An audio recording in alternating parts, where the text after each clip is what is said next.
Melbourne, this is Delta Sierra Juliet. Is there any known traffic below 5,000? The controller said no. Seems to be a large aircraft below 5,000. There was no large aircraft. There was no traffic at all. The skies above Bass Strait were clear. 17 seconds later, after a long metallic scraping sound that no one has ever been able to identify, the radio went dead. Frederick Valentich, 20 years old, a student pilot flying alone on a routine trip, was never seen again. His plane was never found. Not a single piece of wreckage. Not a drop of fuel. Nothing. And to this day, after 46 years, the Australian government's official explanation for what happened that night is a single word: unknown. Frederick Valentich was not a conspiracy theorist. He was not an eccentric. He was a 20-year-old student pilot from Melbourne, Australia, a young man who loved aviation, who had logged around 150 hours of flight time, and who dreamed of one day joining the Royal Australian Air Force. His instructors described him as enthusiastic but inexperienced. He had failed his commercial pilot exam several times. But on the evening of October 21st, 1978, he had done everything correctly. He filed a flight plan. He checked the weather. He fueled his aircraft, a Cessna 182L, registration Delta Sierra Juliet, and he took off from Moorabbin Airport just south of Melbourne at 6:19 in the evening. His destination was King Island, a small island in Bass Strait, roughly 130 miles away. He planned to pick up some passengers and fly back. A simple, routine trip. He had done it before. He never landed. At 7:06 p.m., 47 minutes into his flight, Frederick contacted Melbourne Flight Service. The controller on duty was a man named Steve Roby. What followed was 6 minutes and 56 seconds of radio communication that aviation investigators, government officials, and researchers have been analyzing ever since. Frederick reported seeing an aircraft below him, then above him. Then he said it was orbiting him, circling his plane at high speed. He described it as long, with a shiny metallic surface and a green light. He said it was moving faster than anything he had seen. Then it stopped and hovered. The controller, Steve Roby, stayed calm. He asked Frederick to confirm what he was seeing. He asked if it could be a military aircraft. Frederick said he didn't know. He said the craft was playing some kind of game with him. Then he said, and these are his exact words, "It is not an aircraft." Roby asked Frederick for his intentions. Frederick said he was going to continue to King Island. Then he reported that his engine was rough idling. Then, strangely, he said the unidentified craft had disappeared. And then, 17 seconds of that metallic scraping sound. A sound that has never been matched to any known mechanical failure, any atmospheric phenomenon, or any aircraft in Australian military or civilian records.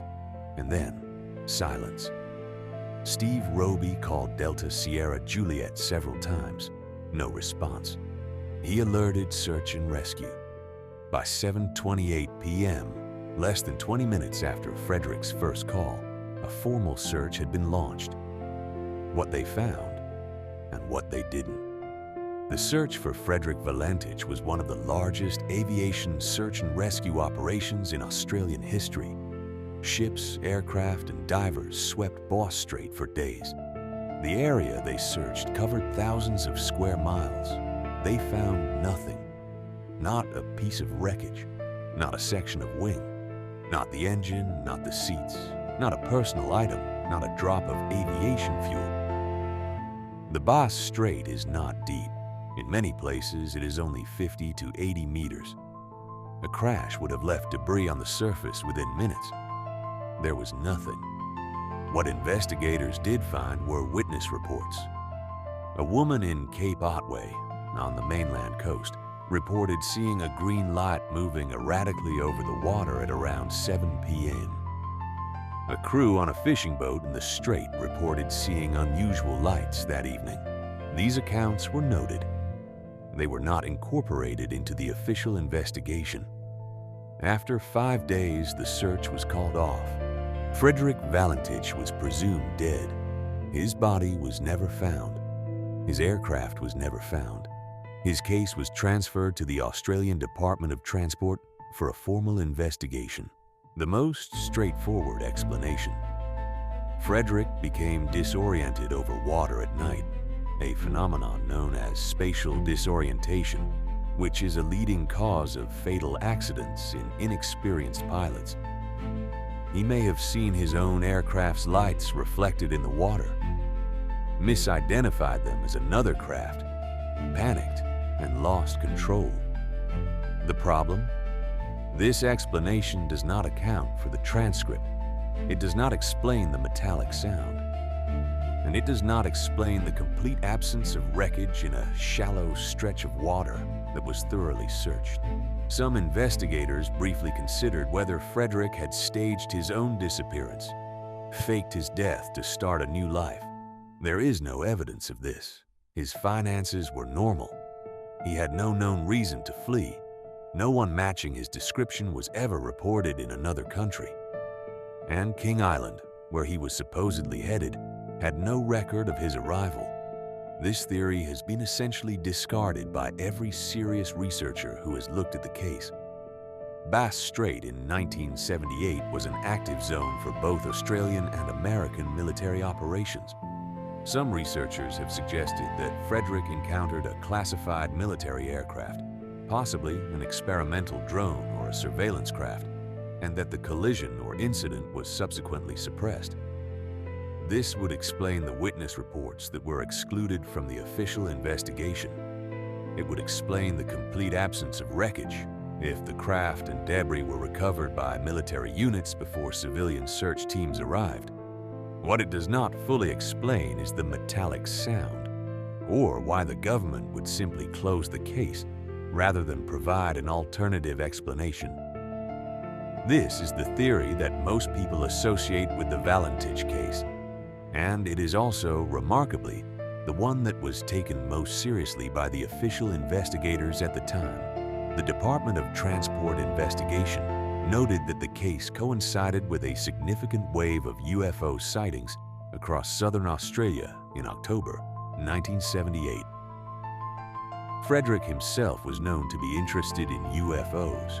He had reportedly told friends he was worried about encountering one on night flights.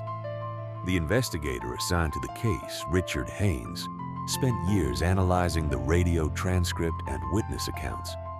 His conclusion was that no conventional explanation fully accounted for the evidence. He did not formally conclude that a UFO was responsible, but he did not rule it out. The case remains, to this day, one of the most credible and well-documented unexplained aviation incidents ever recorded. The Australian Department of Transport completed its investigation in 1982, 4 years after the disappearance. The final report is a matter of public record. You can find it today in Australian government archives. The conclusion: the reason for the disappearance of the aircraft has not been determined. That's it. That is the entirety of the official explanation.